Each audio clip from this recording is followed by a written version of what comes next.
Thank you so much, Trey, for being with us. We're on episode 2 of the Alumni series, where PSG Academy Pro residents reconnect with the Academy and kind of share what they've been up to since they graduated. So you're our second ever guest on the show, Trey. So thank you so much for being with us. Episode 2, did I miss episode 1? It's about to come out. Oh, okay. I was gonna say, I've And been following the stuff and I didn't see this. I didn't know this was a series.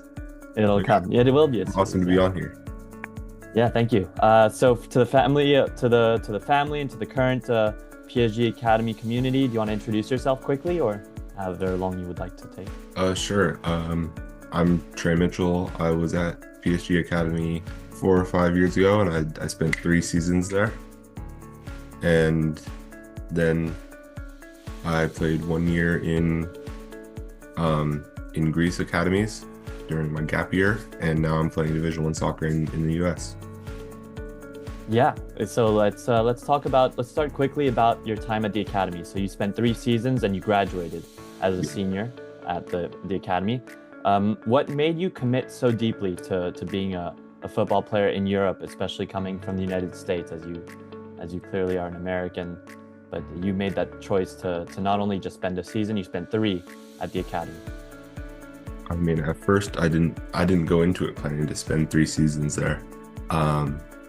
I had just kind of been invited to go and wanted to check it out of curiosity because I wanted to improve myself as a football player. And then after getting there and spending my first season there, I kind of was like, I wanted to go back again and keep improving myself, because I think like one of the main things that made me stay the most was like not the cohesiveness, that's not the word, the alignment of all the staff on like the direction of like where the effort is going. Like all the staff members like on the field, in the school are all like, all of their personal help is for the same goal.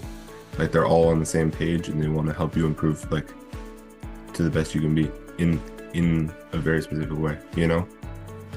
It sounds like the word you're searching for, perhaps I'm wrong, it's coordination. Bingo. Yes, that is the word. It was on the tip of my tongue. Yeah, the coordination between all the staff at the school and the coaches as well, helping the players improve and being on the same page.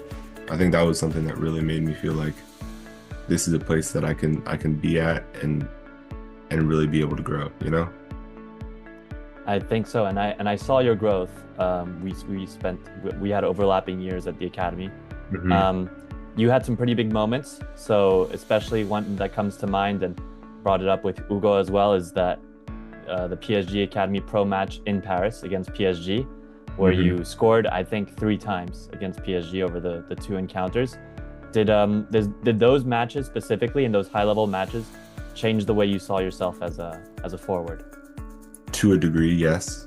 Like I had always kind of thought of myself as a strong forward and being able to play at a high level, but really putting it to the test and being able to perform was good and made me kind of realize like what it actually looks like when I play at my highest level. And that's something that I've been trying to work on, to be able to recreate every match, like that consistency, being able to always be to always play at like my highest, most competitive level I can. And I think those PSG matches were like some instances where I had really high highs and was able to play my best for a match. Yeah, a couple of them actually, but that whole yeah. trip. And so now what the main point about these sort of conversations is to talk about how your life kind of takes off once you leave. So you trained in Europe, you spent a year in Greece playing in Athens, and now you've come back to the United States to St. Francis University in Pennsylvania. And so can you tell us what do you feel helped you so much learning football, the European style perhaps, or the European methodology or philosophy, however you like to perhaps pinpoint the word, but what do you feel from your European development that gives you something that the college players in the US don't have? It's not the same, but it's hard to pinpoint exactly what it is. But I'd say probably the mentality and the way I look at trainings, I think, because a lot of youth soccer in the US trains maybe even at the higher levels 3 to 4 times a week. But in Europe, we're training 5, 6 times a week, every single day. And just kind of that having the habit of the consistency, I think really makes a difference. And you're not dragging yourself to get out of bed for trainings. Like it just feels like more of a routine and more habitual. And I think that makes, like in the long run, it makes a big difference in improvement and ability. So to sum up a little bit, it's the volume is what you say is the main aspect. The volume and frequency, like not having breaks, training every single day from Monday to Saturday, and then playing on Sunday, maybe having Monday off. So not every single day, but just the consistency of every single day getting up and going and training really helps build your focus, like your ability to be focused when you're on the field. And I mean, your technical ability for sure, because you're touching the ball more. But I think the focus and the mental part is the biggest one, because it builds the habit and makes it a routine for you to focus when you're on the field every single day at this time. So that made you a little bit stronger, you think, in the mental, you were hardened a bit by that. And so how did you bring that into your college routines? Did you stick to what the colleges gave you in terms of that, or did you push a little bit more because of what you... Or for... Yeah. I did just in general. I mean, always try to do a little bit extra, you know? But I think yeah, that is what made the difference for me compared to a lot of the college guys, and what was able to make me have a strong freshman season. I think it was the mental, like the mental strength and consistency and the focus, you know, being able to be concentrated and having the highest quality as much of the time as I can. And not saying that the American guys don't have that, but you know, I think being in Europe is what helped make me very strong at that. Yeah, I mean, and we'll get into it after this next question, because we're gonna close the chapter on Europe. But I think I'd be remiss to not ask that you tested the pro route as well before going into university. You left France to go to Greece to play for one of the most well-reputed teams and clubs in the capital city of Athens. Even though the experience, obviously you chose to go to university after, you could tell us perhaps about that. But what did that experience teach you about what you really wanted out of your career is the question. I mean, I know I still do want to search for the pro route, but right now the right place for me to be is in college and growing and learning, and then getting my degree on top of that is very nice. But I do still plan to search maybe in the MLS or to look to play back in Europe again after I graduate. So that path, I definitely haven't given up on that path. And I think that year in Athens really made me realize how difficult it's going to be and how much work I have. Do you want to elaborate on that a little bit? I mean, just within the team, it was very competitive for playing time and starts, and I'm not going to say it was a great season. I had a very rough season fighting for just getting on the field for a little bit. I had, I think, 2 starts the whole season, and it was very difficult to compete for a spot. But then also occasionally training with the first team and seeing that level just made me like realize how much, even if I think of myself as a good player, how much more work there is for me to put in to reach that professional dream that I want. So it was excellent exposure at the worst, you know. This is kind of what it seems like. And so we're gonna go to Pennsylvania, and especially you're a D1 athlete, which means that you're competing also in the NEC in Pennsylvania. So as a freshman, you would expect to maybe not play as much as you did. And looking online, you can see that you played about 18 matches is what it seems about. You scored. You picked up the Rookie of the Week honor. What helped you settle so quickly into life in St. Francis University in Pennsylvania? I mean, I don't think I settled that quickly. It was it was a very unique situation with our school, and there was a lot of freshmen brought in this year. But the coaches, when they brought me, they said that no playing time is promised, but you can always compete for a spot. And so that's what I did. When I got there, first thing on my mind is just to work as hard as I can during the preseason before our games and get myself some playing time. And then from there, I trusted myself to be able to perform and stay on the field. But at the start of the season, it started off really rough, actually, because we were a large group of new players coming together. So we had a pretty tough time in our first few games. But when the actual conference play started and the season got going, the guys had spent enough time together and clicked, and it was able to work out, and I was able to perform as well once we started getting into the rhythm. Yeah, about that. So was there a moment during the season where you were saying, okay, like beyond competing for minutes, I could actually play a big role in our team's pursuit of reaching the playoffs or whatever your goal was? I mean, yeah, as a striker, I kind of have to. If I think, at least for me personally, if I don't think of myself as someone who's able to make an impact or to significantly change the outcome of a game, which is scoring goals, then I mean, maybe I'm not the right person for the spot, or I should be put on the wing and put someone else at striker who can make that difference. But I think of myself as someone who can impact games and be able to make an outcome sometimes.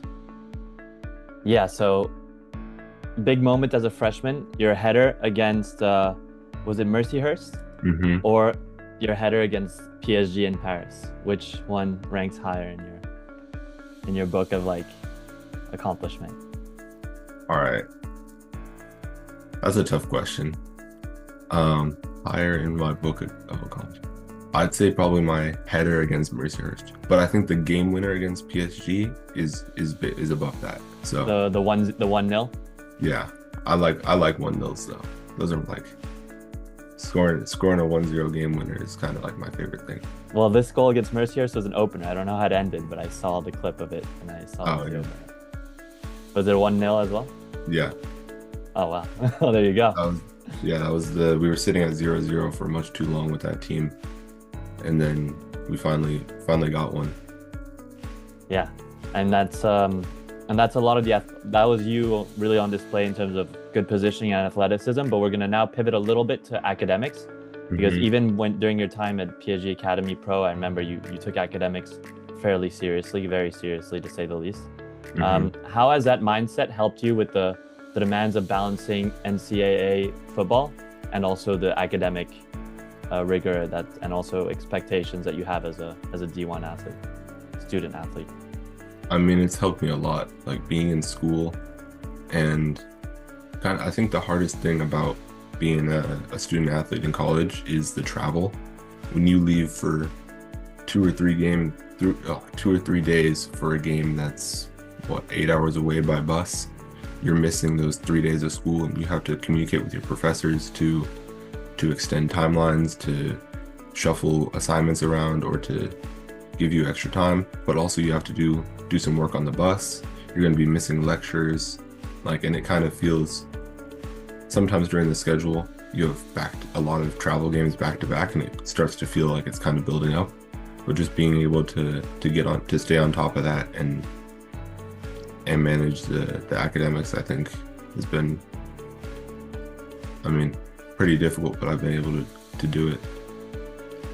And being in the environment at PSG, I think kind of trained me for that, with not having the typical school structure that like public schools or American schools have, and having to balance having less organized time for school and having to manage a lot more school on your own time around training or around meals, around travel, kind of prepares you for that student athlete life in college.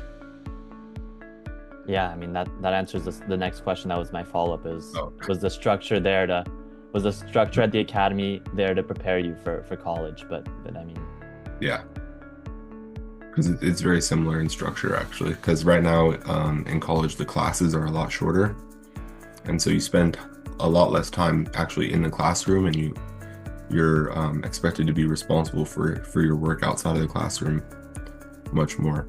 Like you only have class for 1 hour or 3 classes, so 3 hours total of actual structured in-class time, and that's mostly spent just listening to the teacher talk or professor talk, whatever you want to call them. And then the rest of the time you have to manage on your own to take care of your work and balance that around your schedule.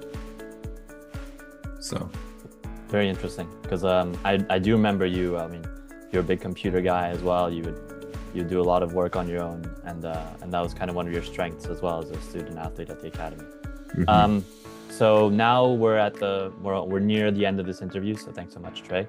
But I've seen, and just a little bit of research that I did, and also what I've heard from Leandro and Luca as well, that you're adapting very well to college football, and especially in the United States. So the next moves for you had already said a little bit, but if you can maybe deep dive into it a bit more, is the next step for you in your mind MLS? Is it to return to Europe?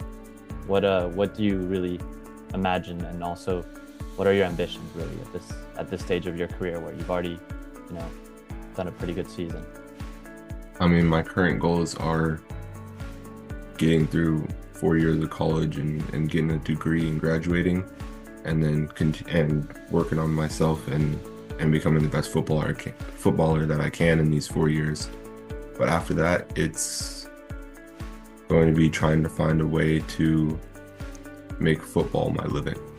So I'm not hard set on going to Europe. I do really like Europe. I enjoyed my time there a lot, and I would totally go back and live there if I could. But if the MLS route seems to be the best for me at the time, then I'm probably going to pursue the MLS route. If it's the European route, I would pursue the European route. It just kind of depends, because I don't know where I will be in life in 3.5 years, and I do still dream of playing professionally and making football my life and what I make my living from. But how is going to depend on where I am. Yeah, and you said something really interesting. You said you still dream. So it's been a dream that you've had for a long time. So I imagine it's a dream that you've shared with players at the PSG Academy Pro while you were there, and also PSG Academy Pro players who are still currently there.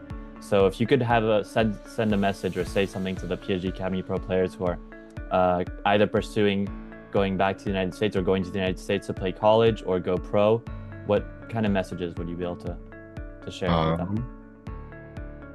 I'd say listen to Leandro.